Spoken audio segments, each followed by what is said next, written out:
Assalamualaikum warahmatullahi wabarakatuh. Bismillah, alhamdulillah, wassalatu wassalamu ala rasulillah Muhammad ibni Abdillah wa ala alihi wa sahbihi wa mawalah, amma ba'd. Hadratal asfiya wal hukama wal ulama, para sepuh bini sepuh, kaum muslimin muslimat yang berbahagia. Alhamdulillah, saat ini kita bisa bersua lagi. Dan saat ini mari kita bersama-sama mengkaji tentang asbabun nuzul. Karena pentingnya asbabun nuzul berkaitan erat dengan sistem penafsiran Al-Quran ataupun tadabbur Al-Quran, atau memahami makna-makna daripada ayat-ayat Al-Quran. Secara terminologi, lafal asbabun nuzul terdiri dari dua lafal, yaitu lafal asbab dan lafal nuzul. Asbab jam'u sabab, yaitu bermakna beberapa sebab. Nuzul artinya turun atau bertempat. Maka asbabun nuzul berarti sebab yang melatar belakangi turunnya ayat. Latar belakang tersebut bisa berupa karena pertanyaan-pertanyaan yang sampai kepada Rasulullah Muhammad sallallahu alaihi wasallam, ataupun latar belakang yang berupa kejadian-kejadian yang saat itu terjadi baik di kalangan umat Islam maupun orang-orang di sekitar Makkah maupun Madinah. Ma'asyiral muslimin rahimakumullah. Karena sangat pentingnya memahami asbabun nuzul untuk memahami ma'ani Al-Quran, beliau Al-Imam Ibnu Taimiyah mengatakan, inna ma'rifata asbabun nuzuli yu'inu ala fahmi ma'anil ayat. Imam besar Ibnu Taimiyah mengatakan, sesungguhnya mengetahui asbabun nuzul itu bisa menolong, membantu dalam memahami makna daripada ayat-ayat Al-Quran. Lebih lanjut, Imam Suyuti dalam kitab Al-Itqan fi Ulumil Quran, beliau mengatakan, innal bayana asbaban nuzuli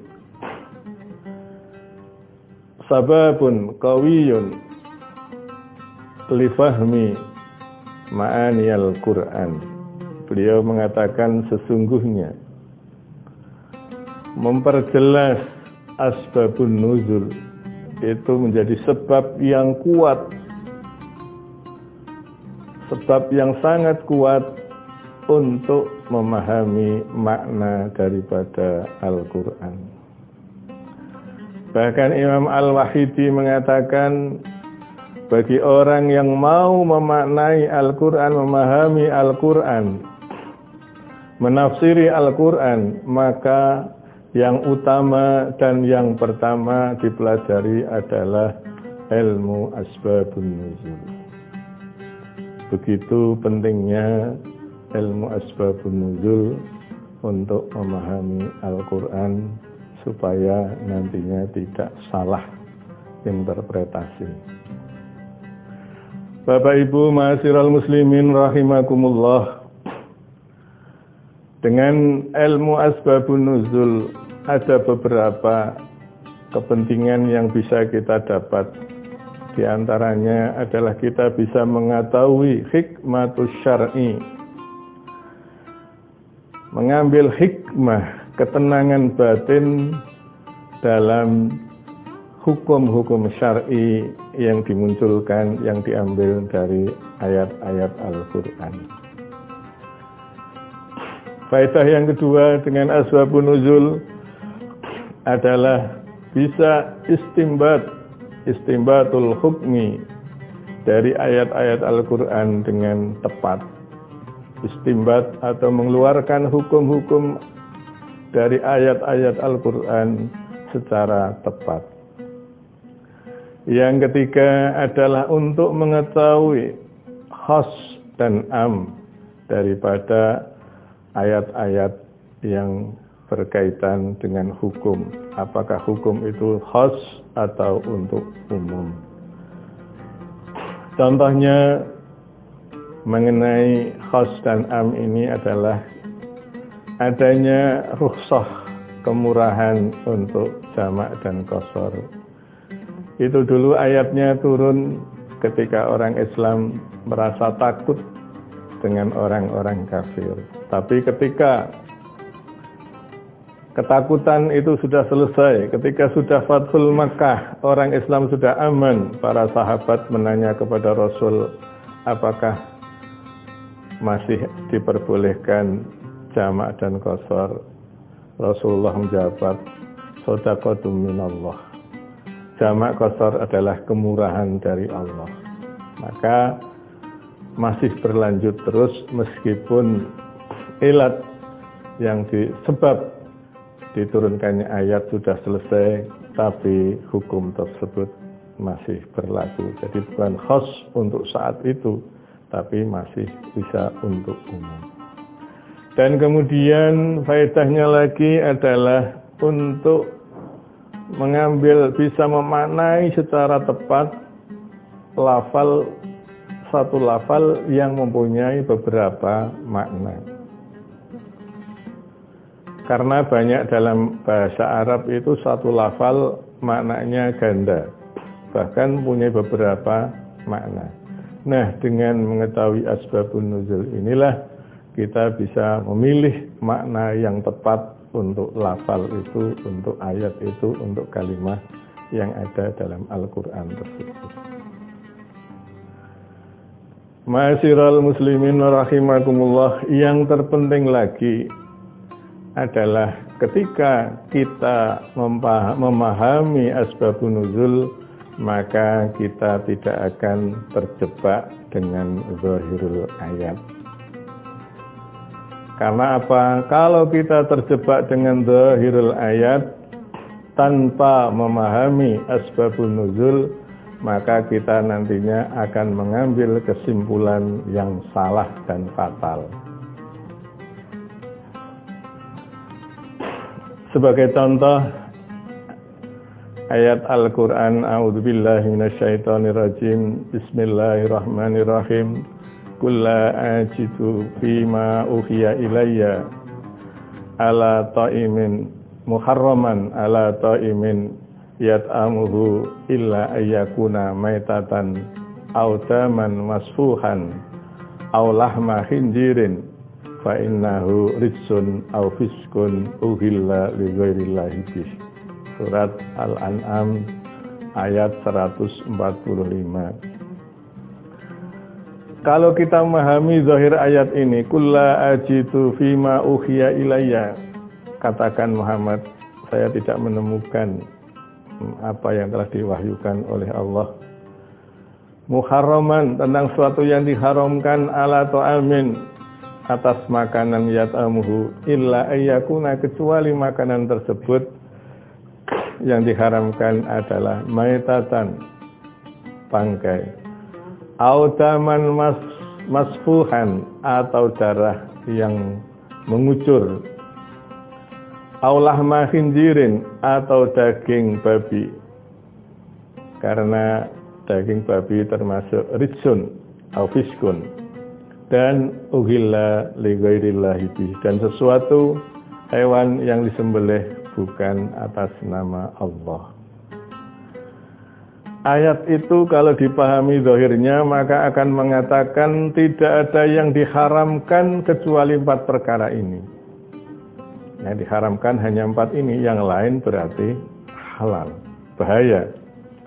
Padahal kalau kita memahami asbabun nuzul daripada ayat ini adalah ketika saat itu Rasulullah menyampaikan wahyu tentang halalnya makanan, maka orang-orang kafir membuat haram makanan yang dihalalkan oleh Rasul.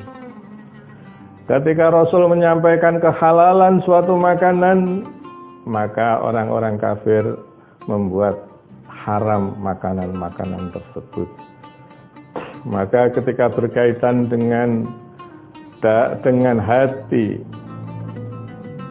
hewan dan limpa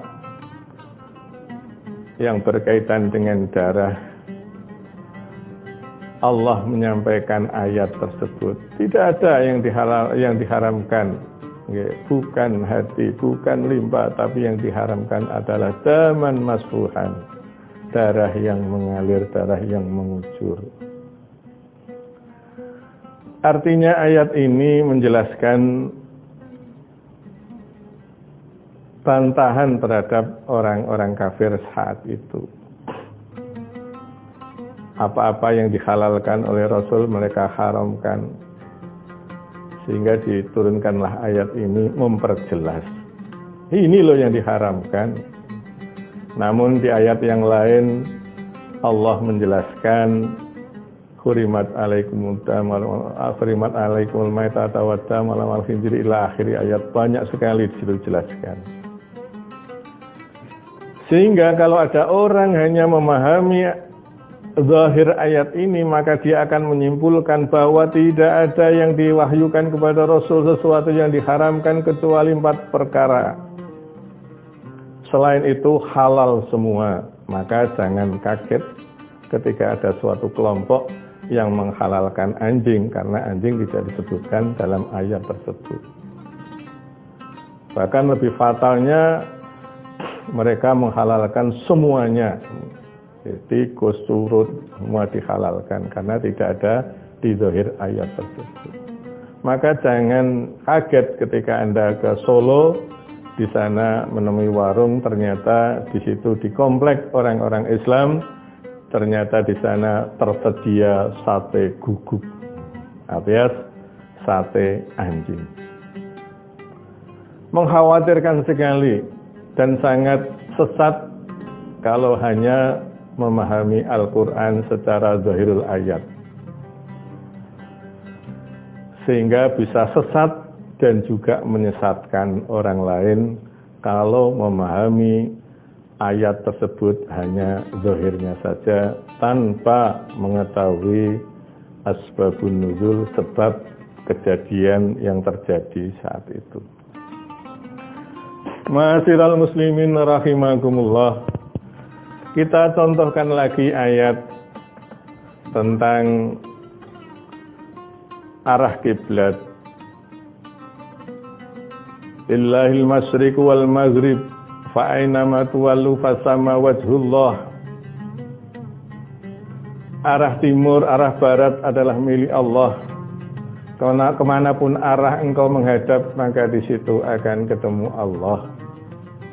Nah, ini kalau memahami zahir ayatnya saja, maka orang akan mengatakan bahwa sholat boleh menghadap kemanapun, karena ayat ini wawalli fa'ainama tuwallu fasamma wajhullah, dimanapun arah engkau menghadap akan ketemu Allah. Kalau memahami zahir ayat, maka akan menyimpulkan sholat boleh menghadap kemana saja. Padahal asbabun nuzul ayat ini adalah kejadian ketika Rasulullah Shallallahu Alaihi Wasallam di Madinah sudah 16 atau 17 bulan. Rasulullah Shallallahu Alaihi Wasallam sholat menghadap Masjidil Aqsa, Baitul Maqdis. Dari Madinah berarti arah utara. Ketika itu orang-orang Yahudi senang sekali itu Muhammad, meskipun agamanya baru, tapi dia tetap menghadap sama dengan kita, menghadap Baitul Maqdis. Tapi Rasulullah saat itu juga menginginkan kepada Allah agar kiblatnya dipindah. Tapi akhirnya Allah memberikan wahyu fawalli wajhaka syatral masjidil haram. Rasulullah mendapat perintah untuk sholat menghadap ke Baitullah Masjidil Haram Mekah.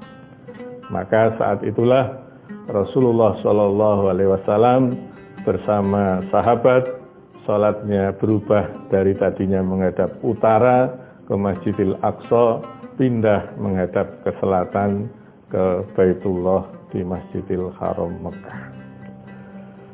Dan itu terjadi sekarang tempat tersebut masih dijaga, yaitu Masjid Qiblatain. Orang-orang Yahudi, namanya orang Yahudi itu selalu provokatif. Ketika Rasul pindah sholat menghadap ke Ka'bah, mereka mengatakan, itu lihat Muhammad tahayyuran fiddin. Itu Muhammad lihat orang yang bingung dalam beragama, kiblatnya pindah-pindah. Itulah sikap orang-orang Yahudi yang selalu provokatif, sehingga kula panjenengan sami dalam beragama harus lebih dewasa, lebih wawasannya lebih luas, sehingga tidak mudah terprovokasi. Ma'asyiral muslimin rahimakumullah, ada ayat satu lagi yang kita buat contoh, yaitu ayat inna sofa wal marwata min sya'airillah faman hajjal baita awi tamaro fala junaha alaihima ayyatawafa bihima. Ayat ini menjelaskan, dohir ayatnya adalah orang yang haji dan umroh seakan-akan diperbolehkan, fala junaha alaihi ayyatawafa bihima. Orang yang haji dan umroh seakan-akan tidak dosa, fala junaha alaihima, tidak dosa bagi orang haji yang umroh, ayyatawafa bihima, ketika dia tidak melakukan tawaf di Safa dan Marwah. Dohir ayat seakan-akan memperbolehkan, padahal ijma ulama tidak memperbolehkan itu. Yang namanya tawaf dan sa'i adalah semua sama-sama rukun daripada haji maupun umrah. Tapi zahir ayat wala junaha alaihima, tidak ada dosa bagi orang haji dan umrah ketika dia tidak sa'i dan sa'i dari Safa dan Marwah. Ketika kula panjenengan sami mempelajari asbabun nuzul, maka akan melihat lebih jeli bahwa kejadiannya adalah dulu waktu orang-orang kafir, orang-orang jahiliyah itu pada haji, karena haji itu adalah ibadah qadimah, amal ibadah para nabi, para rasul dahulu. Maka orang-orang jahiliyah masih haji dan umroh, mereka tawaf dan sa'i. Tapi ketika sa'i di Safa ada patung Isyaf dan di Marwah ada patung Nailah. Nah, ketika orang-orang jahiliyah dulu sa'i itu selalu mendekati patung-patung, dari patung satu yang di Safa, kemudian mendekati lagi di patung Marwah. Nah, ketika sudah Islam, maka para sahabat yang dulu di zaman jahiliyah itu sa'i, mereka merasa ragu, merasa bimbang karena ingat masa lalunya ketika tawaf dan sa'i itu menyembah berhala, menyembah patung Isyaf dan Nailah. Maka turunlah ayat tersebut bahwa orang haji atau umroh ketika sa'i dari Safa dan Marwah itu tidak dosa. Karena apa? Sudah tidak ada patung-patung lagi yang ada di Bukit Safa maupun Bukit Marwah. Sehingga ayat ini bukan menjelaskan kebolehannya meninggalkan sa'i, tapi justru menekankan kewajiban sa'i, bahkan tidak dosa karena sudah tidak ada patung-patung yang dulu dipasang di Bukit Safa maupun Bukit Marwah. Ma'asyiral muslimin rahimakumullah, disitulah sangat pentingnya mempelajari asbabun nuzul, sehingga kita ketika menafsirkan Al-Quran, menginterpretasi daripada ayat-ayat Al-Quran tidak salah, sehingga tidak sasar dan menyesatkan. Semoga kita mendapatkan perlindungan dari Allah Subhanahu wa Ta'ala, selalu mendapat hidayah Al-Quran. Dari kami kurang lebih mohon maaf, billahi taufik wal hidayah. Wassalamualaikum warahmatullahi wabarakatuh.